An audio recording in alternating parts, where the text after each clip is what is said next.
to where we're staying. Look at this. It's gonna be epic staying here. We're here. Where's here?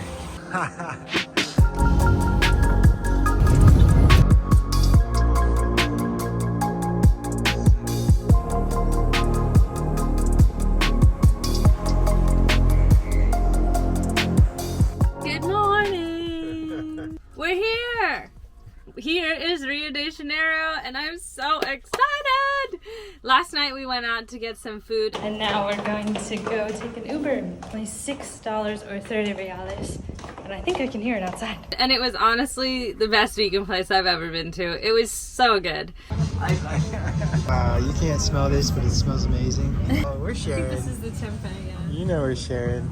We got to glimpse a little bit of Cristo Redeemer. We've been in the city for less than 24 hours, and I'm enamored. I love it here. I love that there is this beautiful national park in the middle of the city, and it's a city that lines right up to the beach. The communities that crawl up the hill, that you can see the lights at night. It was really cool. Where we're staying actually is basically in the national park. This morning there were monkeys above the van. It's a really nice area over here. It's super duper quiet. This place we're staying is really nice because the van's gonna be in a gate, because we've worried a bit about the big cities in Brazil. So far so good, and this should be a great spot where we don't have to worry about anything. We were a little bit worried about Sombrita because you can't take her up to the homeboy up on the top of the hill. You can't take her on the cable car over to the other mountain, Sugarloaf Mountain. But yesterday we took her for a walk out of this compound, and sure enough, we saw a place called Club Pet, and Emily was Googling it. They practically have hot tubs for dogs in there. They do treasure hunts. It's a bit pricey. I think it's 20 bucks for the day. But we're gonna go wild today, and we're gonna drop Sombrita at the doggy daycare so she can have a great day too. We're going to basically drop Sombrita off and go on a mad dash around the city and do everything that we can't do without her, except for the national park. We're gonna go do a hike on the national park on Sunday, and hopefully they'll be able to watch her again. I knew that she wasn't gonna be allowed to do all these things, so my original plan was, okay, we'll stay at this place, I'll wake up early, and I'll take Sombrita on a bike ride every morning. And going on a bike ride before walking all day in a city would be way a lot of work. We were wandering around at 6 o'clock before dinner, and I messaged them at 6 o'clock, and I got her set up for today, just with, you know, with barely any notice. They're super nice, and they're gonna take her at 10 o'clock today. So we're almost ready to head out here. Right, Pippi? And Sombrita found a ball here at the campground. There's no other dogs here, so she can just run around like crazy as long as she doesn't chase any monkeys. We're gonna take an Uber into the city again today. Yeah, the Uber last night to dinner was $6. Not bad. No, that's pretty good. Yeah. It was a 30-minute ride. Yeah, and staying here is like 15 bucks a night. Which is very expensive. Yeah, but if we got an Airbnb or something, it'd be more expensive. We'd have to move everything in. I think it's a pretty good solution for us. Yeah. To stay here, even though it's a bit pricey. So there's our view from the van. Not too bad. Kind of obscured, but pretty sweet. And we're gonna set up Graham here for the day. So last night, I've been marinating one of his toys in catnip. Last night I put this toy in catnip. And I also flipped his scratch pad because he only scratches like this area. Oh yeah, look, he demolished that. So I flipped it last night so that he could have a good day today too. So you're hanging him up a catnip. I put him a little pad here. He loves to sit on this. And he'll have the view from there. Pull back and you'll have a good nap without a dog and the people bothering you. All right, let's do it. Wow, there's the van.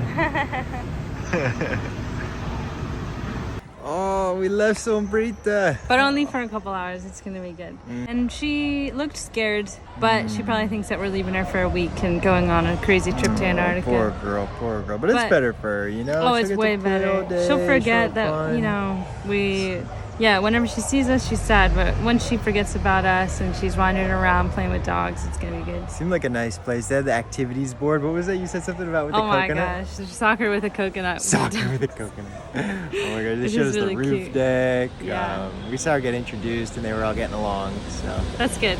Yeah. Yeah, so just got to jump in an Uber and go check out the city. Yeah, here we go. We are on our way to see arguably the most iconic statue in the world, let alone Rio or Brazil. Today we are taking the train up to Mount Corcovado. You can drive, Uber, take the train, take a bus, or hike. I would have loved to have hiked up, but honestly, I thought it wasn't safe. But after talking to a local hiker, we learned that it is safe, and if you want to, you should definitely do it. Taking the train was expensive, and I thought it was a bit overhyped. There were even people on our train that didn't get a seat. I heard the vans that do up and down are unreliable and could take a long time, but honestly there were no lines for the vans when we were up there. It could take a really long time. You could also take an Uber up, and that would definitely be the best value. On the train, we climbed up the mountain, through the jungle, and keeping an eye out for monkeys and other wildlife. Cristo Redentor, or Christ the Redeemer, standing 98 feet tall and 92 feet wide, sits atop of jungle-covered Mount Corcovado, looking over the beautiful coastal Rio de Janeiro. Building the statue began in 1922, made of reinforced concrete and soapstone. We're almost there! It's beautiful. It was finished in 1931 and ended up costing $250,000 USD at the time, which would be almost $5 million today if you adjusted for inflation. Cristo Redentor has lightning rods to prevent damage over the years. He's needed some restoration projects to help keep his figure. For scale, if you've seen the Statue of Liberty, Cristo Redentor is 50 feet shorter than her without her pedestal. So he's a pretty big guy up there on the hill.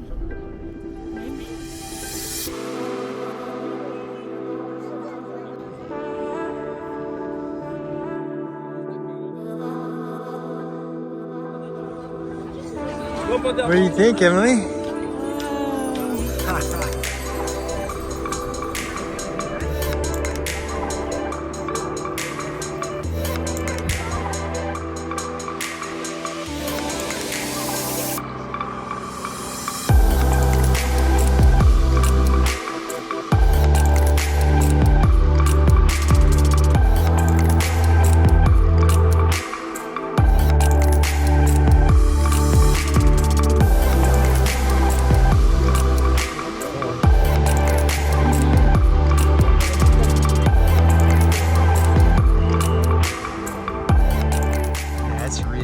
Proper with the sugar loaf. You can go up that one. I guess that would be Copacabana Beach over here.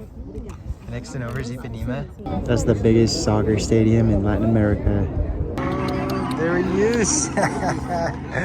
Very popular. A lot of arms out pictures, which tend to hit people in the face.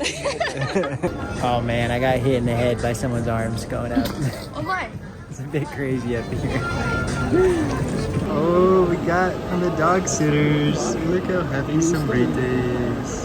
Oh, what a spot. It was a bit more packed than we anticipated, but it was still completely worth it. Really, really cool place. That is, honestly, I just thought if we can even make it to Brazil, I would be stoked. But if we can make it all the way to Rio and see that in real life, and when we got up there, you know, after waiting through the lines, boom, all of a sudden, we had this epic view. It was a lot more powerful than I thought it would be too. Like I just thought, you know, we'll just go see it. It's the thing to see. But like once we got up there, I was like, wow, this really is something. All right, we're leaving that crowded attraction behind. Look at that gaggle of people. Oh my God. What do you think? I think it was worth it. For sure, yeah, that was worth it. That was probably the tightest space I've been in a long time. Iguazu Falls is similar though, right? I thought it was worth it, but when I did get hit in the face by someone doing that picture with the arm, I was like, ugh, I don't know if this is worth it. But no, it was worth it. It was worth it. Amazing view up there. Really cool. So, for reference, we went up on a Friday, which probably wasn't the best decision, but that's the way Friday at 10. Went up at 10:30. We got there at 10:30, and now we got back at like 1:15. Now, once we left, there wasn't really anybody in the line. The trains going up that we passed weren't 100% full, so maybe it's better to go like when other people aren't, like during lunchtime, or I don't know when it gets busy again, because I'm sure it gets busy for sunset and stuff like that. Could have gone up earlier or later or something. There must be a time that it's easier to not get hit in the face, but Just a tourist attraction. You gotta do it. It's lunchtime, Yeah. so we found a good local Brazilian spot, Yeah. like 4,000 ratings, called Joaquina, and we'll go check it out. Yeah. Oh, I need to find myself some cold coconuts. Look how many coconuts. I think this is a floss machine. Oh. This is super weird. Bruschetta with tofu. It's delicious. That was possibly the best lunch. It was nice too because our waitress was Argentinian, so we could just speak Spanish. Thank God you speak Spanish. Oh, We made it back to the van. We basically stopped chatting on the streets. Whenever we made it to the Portuguese reading room, we headed over to the Portuguese reading room, and it was a beautiful building. It was really just one big room full of books. 3 stories high, beautiful ceiling, was also free. apparently it's the biggest collection of Portuguese literature in the world that's not in Portugal, and they really wanted to be able to preserve Portuguese language if anything happened to Portugal in Europe, so they made this whole repository of literature here, and it was just really beautiful, super old books. I like how the columns kind of spiraled around as they went up toward the ceiling. Yeah, that was a really cool room. Yeah. And it was awesome that it was free. So from the Portuguese reading room, we walked over to this really cool, different looking building. It's a cathedral. Metropolitan Cathedral. And they actually made it based on Mayan sculpture, so it kind of honestly looks like Chichen Itza a little bit. Check it out. Let's go. There's stained glass windows, so then whenever you go inside, the stained glass is lit up by the sun, and it's a really cool church, honestly. It was cool to check out. It wasn't very far to walk. One thing is the area that things are in, and the reason that we didn't really chat whenever we were around there is because the areas aren't very good. It's just because there's a lot of homeless people, which is it's sad that makes an area bad. I don't really know. Yeah, I mean, for context, I did read that is like the business center of the city. So during the week, during working hours, it's very nice. It's a sketchy area. You know, you can go check out all these places we went. We went kind of towards the end of the work week, so you know we barely snuck it in there, and it was starting to get a bit sketchier, if you will. Yeah. But I mean, I felt safe still. I wasn't. But if you went like 2 hours later, even the Uber driver said, "Look, you got to get out of here by 6." And Right. we That's were the out of time it there. gets dark. Yeah, and I think we were out of there by 5. But it was interesting because from there to the next spot was probably only another 2 blocks. All of a sudden, there's beautiful murals all along, great street art right down that street with all the art, and all of a sudden you come to the steps. What are they called? Escadaria Selarón. So we went over to Escadaria Selarón, and it was a really nice set of steps, basically, that are covered in tiles that someone collected. Yeah, it was This guy. a Chilean artist. I think that's his name, Selarón. Selarón, yeah. And apparently it took him like years because he was collecting these tiles from all everywhere. over the world. It was really interesting to see all the different cities that he had gone to and collected all these tiles. So we were wandering around, reading all the different tiles, but it's like an Instagram hotspot. So we came all this way. Now it turns up here. It seems like a really cool spot to have a drink over here. There's some caipirinhas, there's some beers, a lot of people having a drink. Yeah, We're listening to some live music over there. Emily chipped in a little. a little bit. Yeah, it's a good spot. Oh my gosh, these people are just waiting to take a picture. People are just lined up trying to get pictures and kind of like pushing out of the way and stuff like that, so that no one's in their shot and stuff. Yeah, I mean, I haven't been to the tourist sites in the States in years. You know, maybe now Instagram has gotten so big, maybe people are laying down on the ground in the middle of a crowded place to take selfies like they were up at Cristo Redentor or at the steps. Go up the stairs a little bit. There were other spots that you could probably take pictures without anybody in your picture. Yeah, Right. I'm not into these like Instagram lines. Wow. I'm not into it. I don't know if they're doing that everywhere now, but you need to get the picture with people in it. Wow. It's the reality. Que feliz. Did you have a good day, my boy? Oh, he wants beds. We missed you. We missed you. Thanks for taking care of the van, little boy. You're a good boy. Oh, he's such a good boy. There's one tired dog, huh? So sleepy. And a happy girl. In the van, we don't have room to pick up new objects along the way, but we did get one there. We got a souvenir. I'm stoked about this. We've been to Rio with the van that we drove from Philadelphia, the Arctic Ocean, to Antarctica, now to Rio.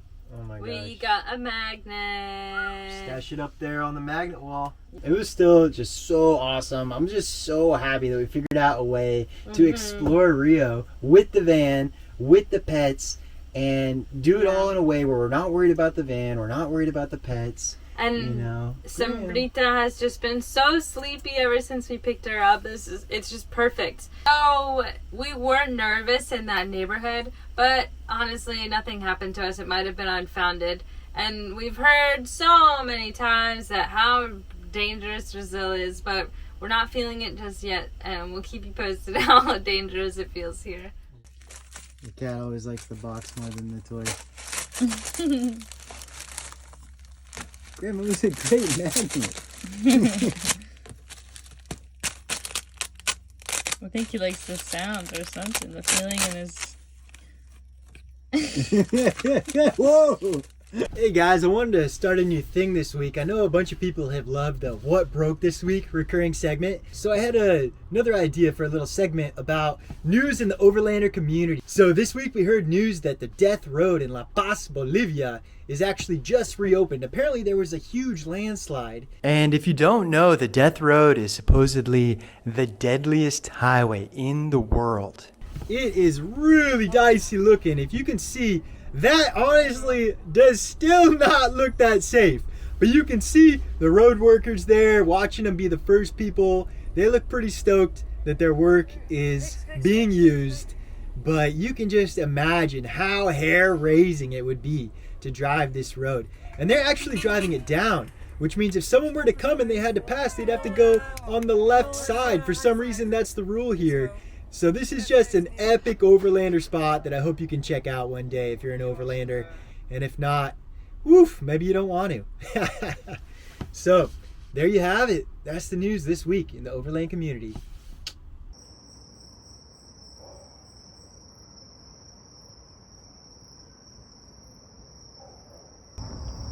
Walking a cat at night. Here, don't eat that. Let me rebuke.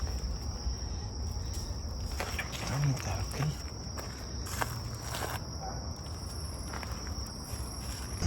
Come on, Grandma, let's go. Gosh. If you like our first look at Rio, let us know in the comments. If you want to know a free way to support us, subscribe and share this video.